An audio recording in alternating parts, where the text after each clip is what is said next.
फूटा हुआ बर्तन। उद्देश्य और अपूर्णता की एक उत्थानकारी कहानी।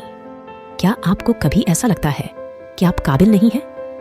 क्या आपकी खामियां ही आपको परिभाषित करती हैं? भारत के एक छोटे से गांव के दिल को छू लेने वाली कहानी से अपने नजरिए को बदलने के लिए तैयार हो जाइए। यह एक टूटे हुए बर्तन, एक बुद्धिमान जलवाहक और एक जीवन सबक की कहानी है जो आपकी आत्मा से जुड़ जाएगी।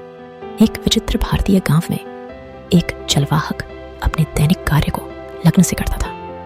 वह अपने मालिक के घर से बहती हुई नदी तक अपने कंधों पर लकड़ी के खंभे पर 2 बड़े बर्तनों को संतुलित करके ले जाता था। यह उसकी दिनचर्या थी। दिन प्रतिदिन एक सरल कार्य जिसमें एक गहरा संदेश प्रकट होने का इंतजार था। एक बर्तन दोष रहित था, पूर्णता का प्रतीक था। यह चिकना, मजबूत था और लगातार मालिक के घर में पानी का पूरा हिस्सा वापस पहुंचाता था। हालांकि दूसरे बर्तन में एक स्पष्ट दरार थी। प्रत्येक कदम के साथ कीमती पानी बाहर टपकता था जो इसकी अपूर्णता की निरंतर याद दिलाता था। वर्षों बीत गए और जलवाहक ने अपनी यात्रा जारी रखी। उत्तम बर्तन को अपने दोष रहित प्रदर्शन पर गर्व था, लेकिन टूटा हुआ बर्तन अपनी कथित विफलता के बोझ से दबता हुआ अपर्याप्त महसूस कर रहा था। वह टूटा हुआ, दोषपूर्ण और अपने उद्देश्य को पूरा करने में असमर्थता के कारण बहुत शर्मिंदा महसूस कर रहा था। हर कदम पर टपकते पानी की आवाज एक निरंतर पीड़ा थी। इसने उसके बेकार होने के एहसास को और बढ़ा दिया। टूटे हुए बर्तन को हर बार चलने के बाद खालीपन का एहसास नापसंद था, जो कि सही बर्तन के भरे और संतोषजनक वापसी के बिल्कुल विपरीत था। एक सुबह जब वे नदी के पास पहुंचे तो फूटा हुआ बर्तन अब चुपचाप अपना बोझ नहीं उठा सकता था। उसने हिम्मत जुटाई और पानी ढोने वाले से बात की। उसकी आवाज पश्चाताप और अपर्याप्तता की गहरी भावना से भरी हुई थी। मैं माफी मांगना चाहता हूं, उसने कबूल किया। उसकी आवाज में फुसफुसाहट थी। मैं अपना काम ठीक से नहीं कर रहा हूं। इस दरार की वजह से मैं आपके द्वारा इतनी मेहनत से ढोए जाने वाले पानी का आधा हिस्सा बर्बाद कर देता हूं। मैंने आपको निराश किया है और मुझे बहुत खेद है।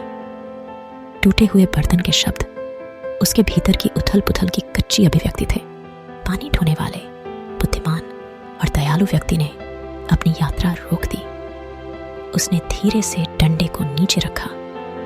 उसकी आंखें समझ और दया से भरी हुई थीं। वह टूटे हुए बर्तन को देखकर गर्मजोशी से मुस्कुराया, आश्वासन और एक नया दृष्टिकोण दिया। मैं तुम्हें कुछ दिखाता हूं, उसने कहा। उसकी आवाज कोमल और सुखदायक थी। उसने उस रास्ते की ओर इशारा किया जिस पर वे यात्रा कर रहे थे और टूटे हुए बर्तन को उसकी कथित खामियों से परे देखने के लिए आमंत्रित किया। क्या तुम रास्ते के अपने तरफ फूल देखते हो? दूसरी तरफ नहीं, अपनी तरफ। टूटे हुए बर्तन को अपनी कमियों पर ध्यान देने की आदत थी, इसलिए उसने नए सिरे से रास्ते को ध्यान से देखा। पहली बार उसने वास्तव में उन जीवंत जंगली फूलों को देखा जो रास्ते के किनारे पंक्तिबद्ध थे। गुलाबी, पीले और नारंगी फूल हवा में शान से झूम रहे थे, जो जीवन और सुंदरता का प्रमाण थे। फूटा हुआ बर्तन हैरान था।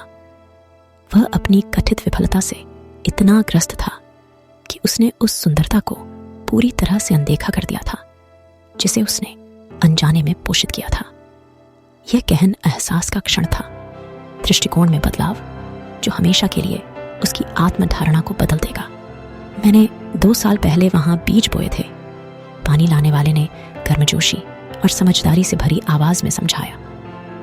मुझे तुम्हारी खामी के बारे में पता था, इसलिए मैंने उसका इस्तेमाल किया। हर दिन जब हम चलते थे तो तुम उन बीजों को पानी देते थे, बिना यह जाने कि तुम्हें इसका एहसास भी नहीं था, उसने आगे कहा। तुम्हारे कारण मैं अपने मालिक की मेज के लिए ताजे फूल चुन पाया हूं। तुमने इस रास्ते में और उसके घर में भी सुंदरता ला दी है। जलवाहक के शब्द टूटे हुए बर्तन के छिपे हुए मूल्य की एक शक्तिशाली पुष्टि थे। फूटा हुआ बर्तन पानी ढोने वाले के रहस्योद्घाटन से अभिभूत होकर अवाक रह गया। इतने लंबे समय से जो शर्म उसे सता रही थी वह धीरे धीरे खत्म होने लगी। उसकी जगह अप्रत्याशित भावनाओं की लहर ने ले ली। गर्व, कृतज्ञता और राहत ने उसे झकझोर दिया, जिससे उसकी घायल आत्मा ठीक हो गई। उसे एहसास हुआ कि उसकी खामी, जिसे वह असफलता का स्रोत मानता था, वास्तव में उसके अद्वितीय उद्देश्य की कुंजी थी। उसने अनजाने में ही केवल अपने होने से किसी सुंदर सार्थक चीज में योगदान दिया था। टूटे हुए बर्तन को समझ में आ गया कि उसकी अपूर्णता ने उसकी कीमत कम नहीं की है, बल्कि वास्तव में उसे बढ़ाया है। इसने दुनिया में सुंदरता और खुशी लाने में महत्वपूर्ण भूमिका निभाई है। एक ऐसी भूमिका जिसे एक आदर्श बर्तन कभी पूरा नहीं कर सकता था। हम सभी में खामियां होती हैं। हम सभी किसी न किसी तरह से कमजोर होते हैं। हम सभी में खामियां होती हैं जिन्हें हम कमजोरियां मान सकते हैं। लेकिन यह कहानी हमें याद दिलाती है कि हमारी खामियां हमेशा असफलता का कारण नहीं होती है। दरअसल वे हमारे अनूठे उद्देश्य और ताकत का स्रोत हो सकती हैं। जिन चीजों को आप कमजोरियां मानते हैं, वे शायद किसी ऐसी खूबसूरत चीज को सींच रही हों जिसे आप अभी तक देख नहीं पाए हैं। आपके संघर्ष, आपकी कमजोरियां, आपकी कथित कमियां, वे शायद विकास और सुंदरता को ऐसे तरीके से पोषित कर रही हों जिसकी आपने कभी कल्पना भी नहीं की होगी। हो सकता है कि आप परिपूर्ण न हो, लेकिन आप बेकार भी नहीं हैं। आपकी खामियां आपको अद्वितीय बनाती हैं, और हो सकता है कि वे ही ऐसी चीजें हों जो आपको दुनिया पर सकारात्मक प्रभाव डालने की अनुमति देती हों। अपनी खामियों को स्वीकार करें, क्योंकि वे आपकी असली क्षमता को उजागर करने की कुंजी हो सकती हैं। आपकी वजह से कोई व्यक्ति खिल रहा है। आपकी दयालुता, आपकी करुणा, आपका अनूठा दृष्टिकोण, ये ऐसी चीजें हैं जो दूसरों को पोषण और प्रेरणा देती हैं। यहां तक कि जब आपको लगता है कि आप पर्याप्त नहीं कर रहे हैं, तो याद रखें कि दुनिया में आपकी उपस्थिति एक अंतर ला रही है।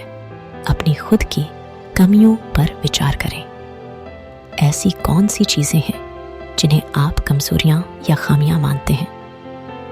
ये खामियां आपके या दूसरों के जीवन में किसी खूबसूरत चीज में कैसे योगदान दे सकती हैं?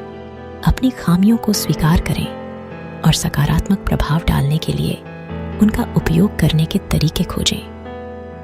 अपनी कहानी साझा करें, अपना समर्थन दें और अपनी अनूठी रोशनी को चमकने दें। याद रखें, आप अपनी कमियों से नहीं, बल्कि इस बात से परिभाषित होते हैं कि आप उनका इस्तेमाल कैसे करते हैं। इसलिए बाहर निकलिए और जहां आप हैं वहीं खिलिए। इस प्रेरणादायक कहानी को किसी ऐसे व्यक्ति के साथ साझा करें जिसे आज इसे सुनने की जरूरत है। आइए आशा, स्वीकृति और अपूर्णता की शक्ति का संदेश फैलाएं।